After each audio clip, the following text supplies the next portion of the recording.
তো hi friends, বাবা এখন সেরুকে আদর করার সময় ওর গায়ে একটা দুটো পোকা দেখতে পেয়েছে বলে ওকে কালমেঘ পাতা নিম পাতা মিক্সিতে পেস্ট করে মাখাচ্ছে। এমনিতে ওকে সাবান শ্যাম্পু ডেটল সবই মাখানো হয়, কিন্তু তবুও বাবাকে ঘরের ট্রিটমেন্ট করছে। তোমরা সেই ভিডিওটা দেখো, আর যদি ভিডিওটি ভালো লেগে থাকে একটি লাইক, একটি সাবস্ক্রাইব ও একটি কমেন্ট করে যেও। ও দেখো কি সুন্দরভাবে বসে বসে কালমেঘ পাতার পেস্টটা মাখছে।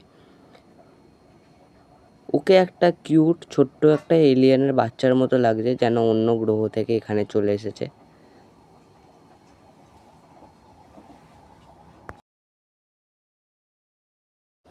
ওকে দেখে আমার এখন খুব হাসি পাচ্ছে।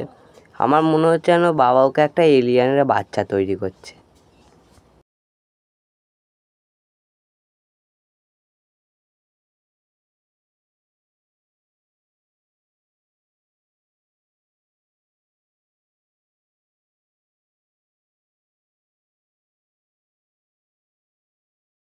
সেরুকে এখন কালমেঘ পাতা আর নিম পাতার পেস্টটা মাখানো হয়ে গেছে। ও এখন চুপ করে বসে আছে।